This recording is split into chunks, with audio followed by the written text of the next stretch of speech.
Huh.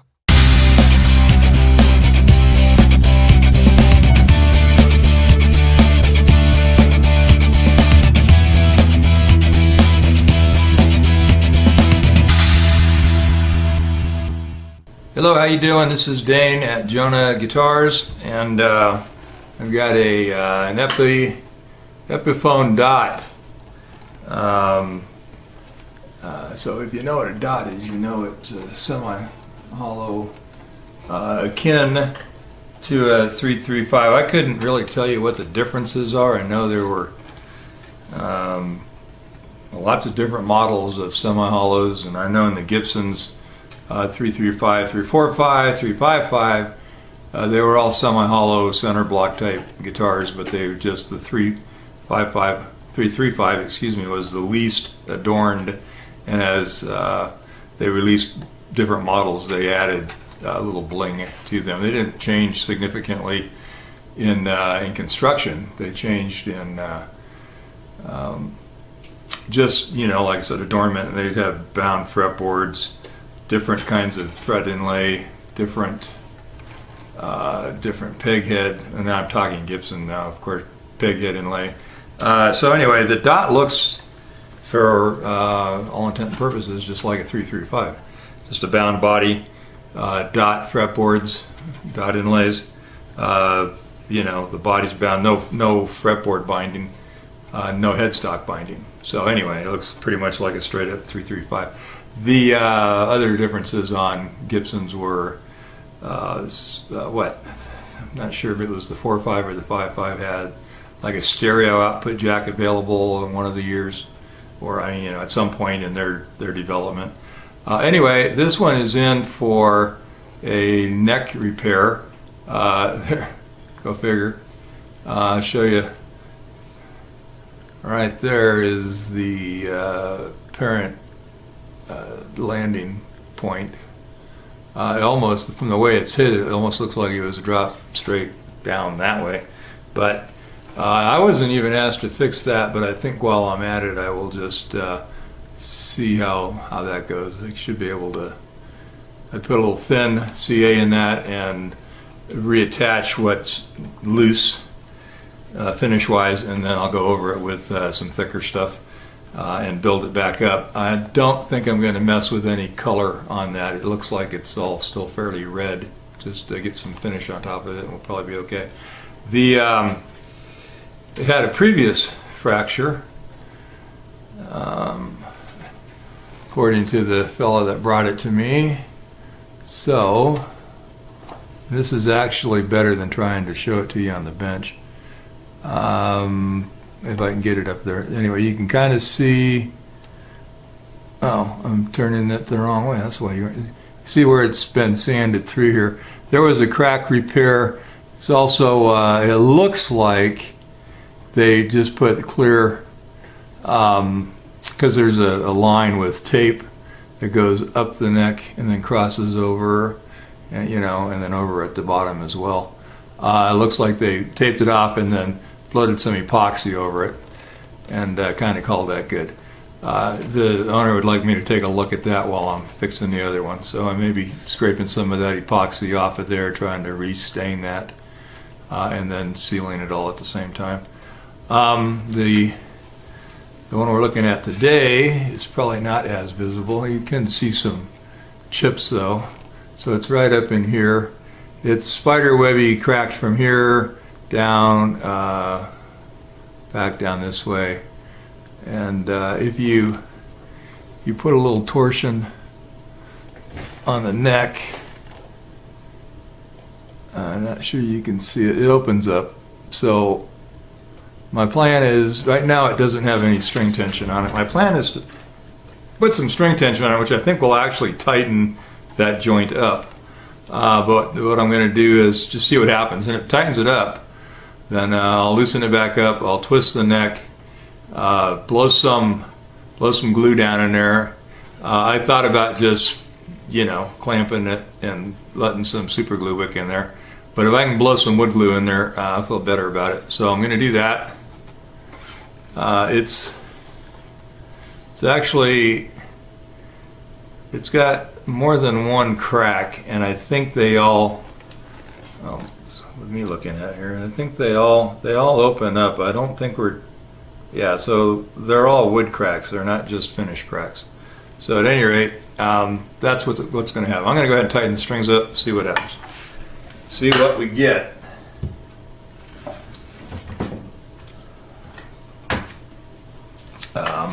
Let's see if we can aim this camera better. Oh, that's okay out there. The debris field known as my tech bench.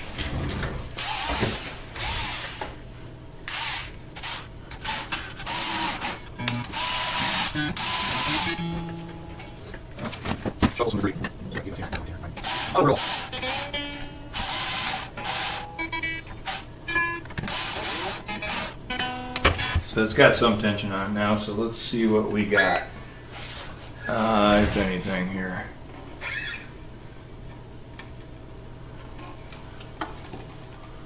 I'm going to try tweaking. Oh, didn't like that.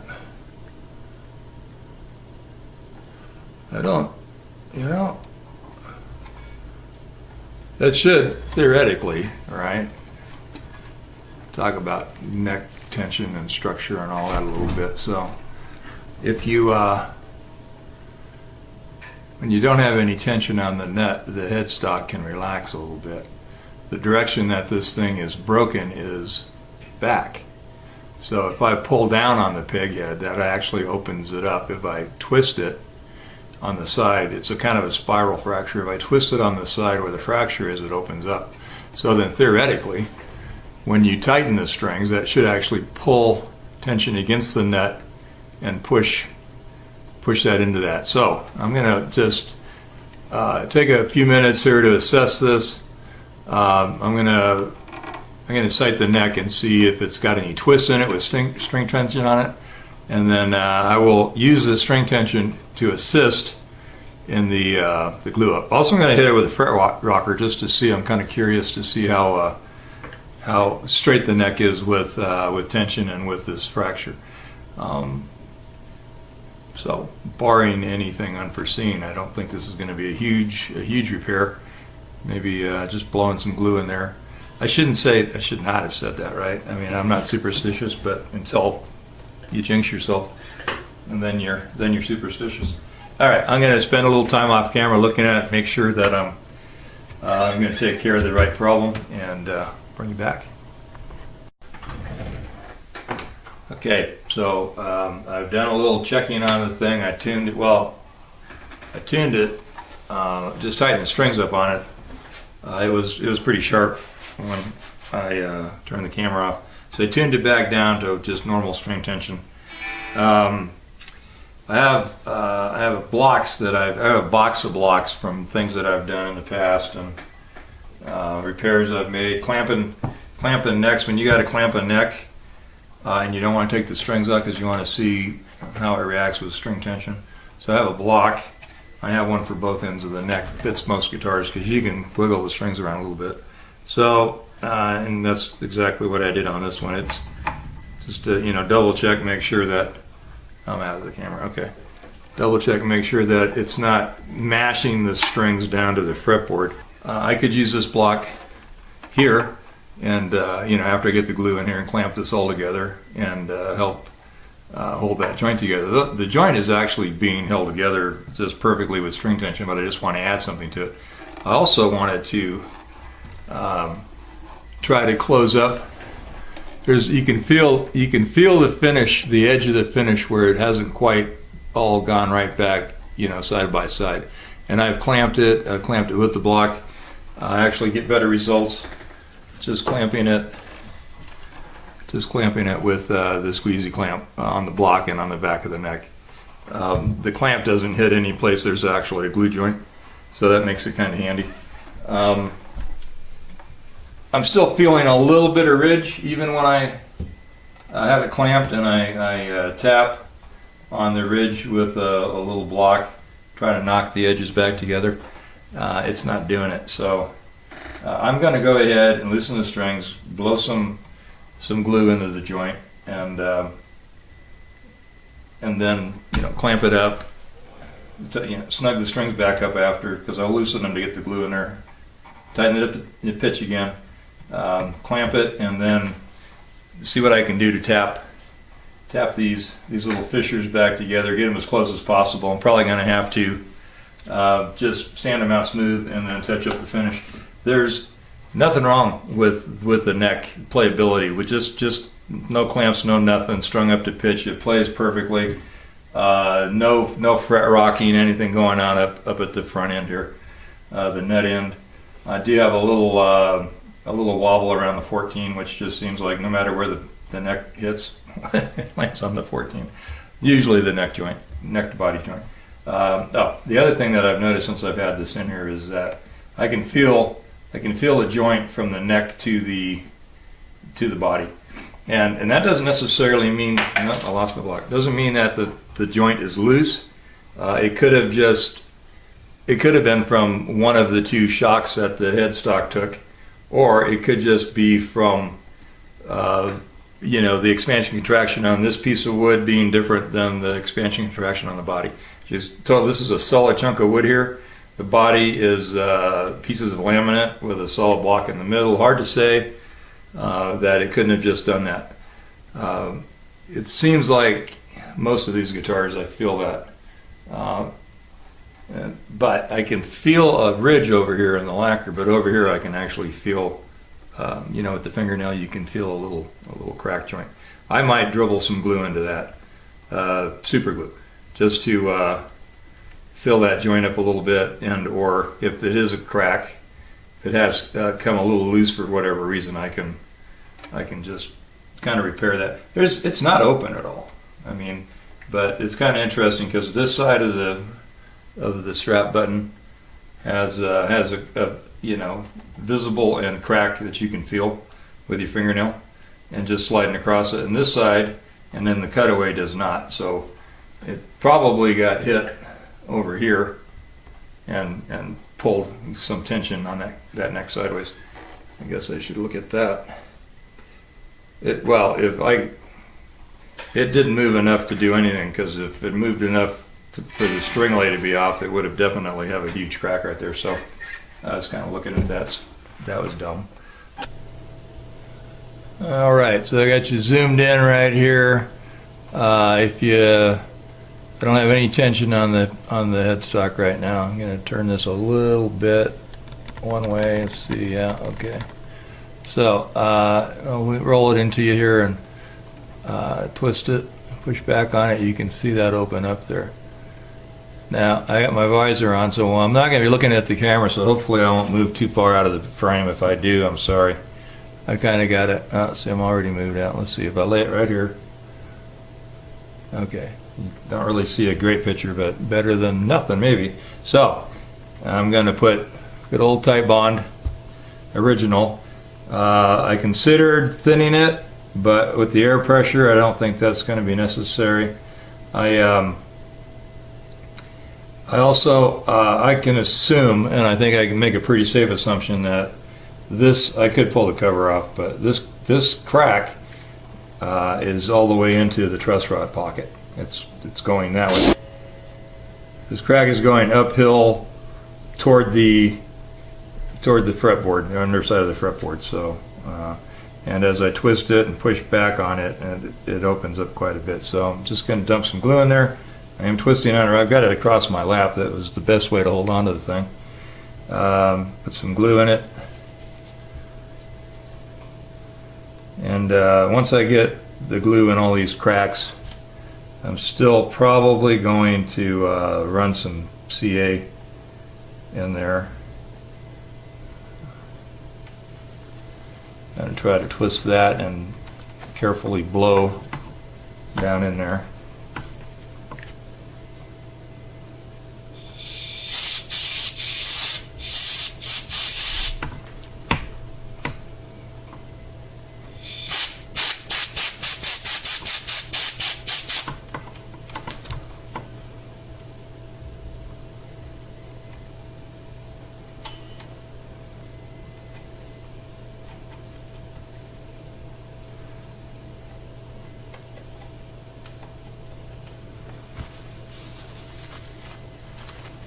Well, that's a fine mess.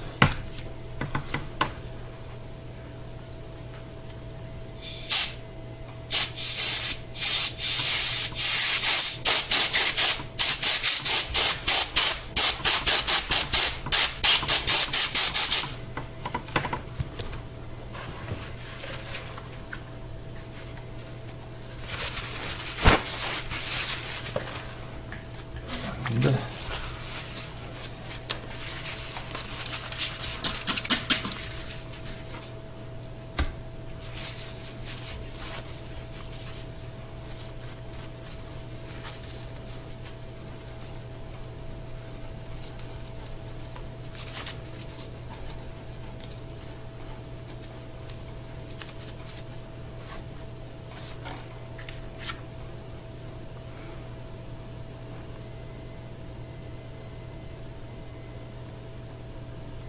well, I'm going to go ahead and put a little water down in that joint now, and then put some more glue on top of this. I got squeeze out, but I want to make sure that it's down in there deep.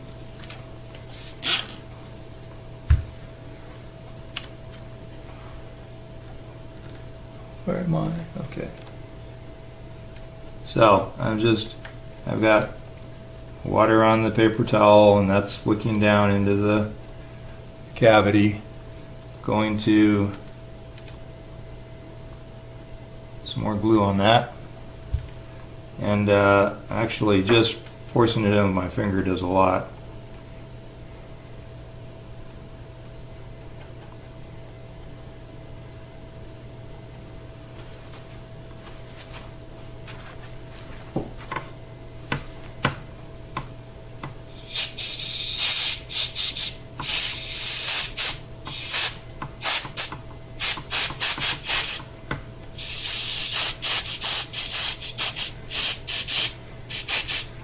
I've got this crack continues on down here, and I'm going to just hit that with super glue after this has a chance to set up.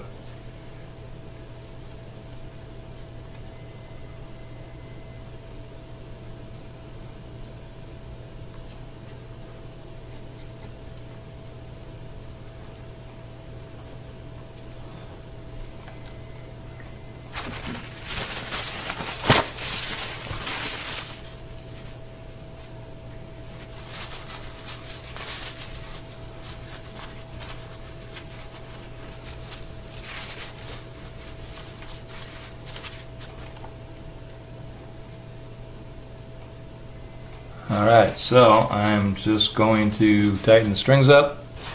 At this point, the compressor will probably kick in again because I'm not going to go over there and shut it off, and it tends to leak. But, so, here we go. And try to, there we go. Alright, we're back. Back to the mess. And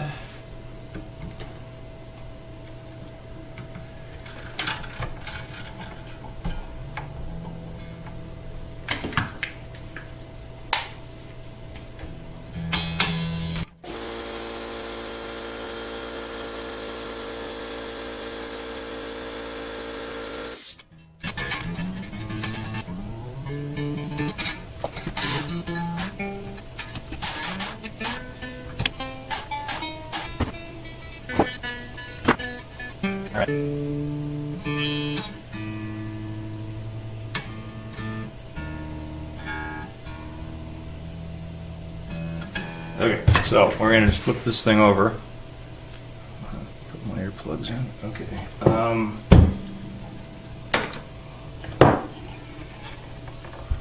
We are get a little more squeeze out. Get this ring block out. Drop the block. Oh, there it is. I chipped the corner of my block.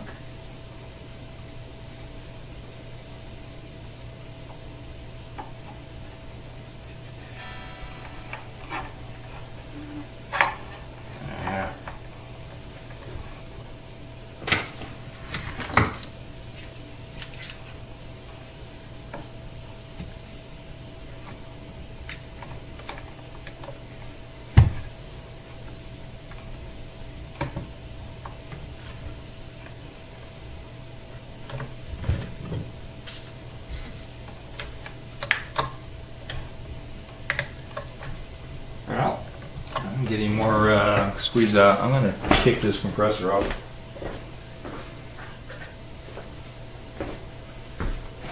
Alright. And get another towel right here.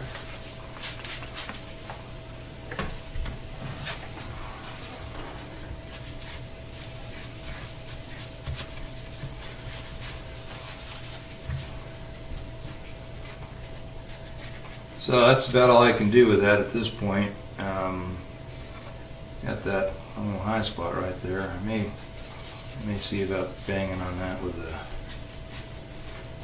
something here, a little block.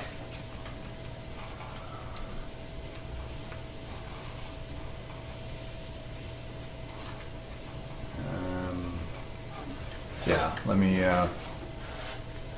find an implement.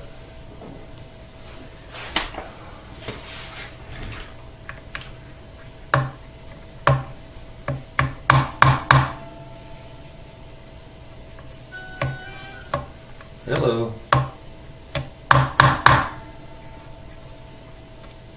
Actually,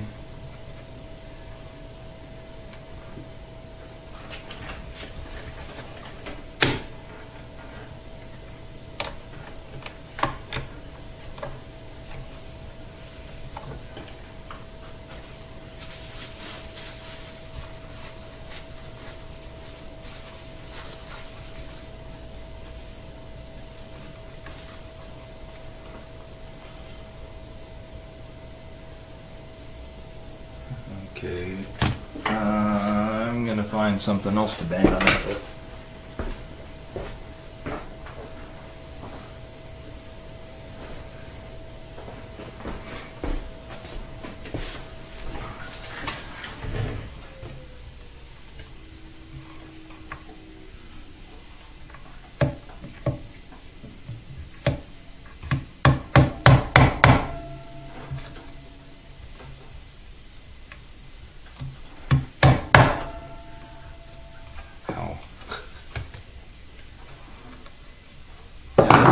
That's not laying down 100% there, but I'm not too nervous about that.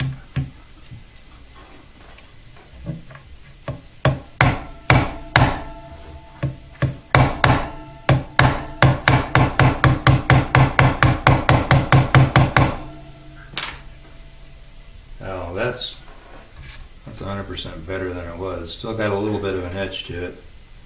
It's laying down a lot better. Yeah, that's good. I'm happy with that. A little more squeeze out happening here.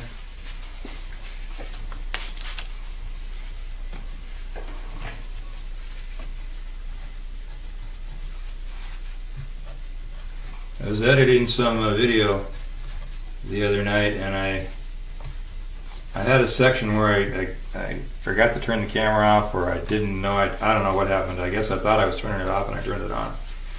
But I'm not even in the scene, you know, in the frame. I'm just, hear me wandering around the shop and I'm muttering the whole time. I'm just talking to myself, and I felt rather spastic watching that, and now I'm admitting it to you. But discovered it's probably better to have the camera running and know it's on, then I can talk.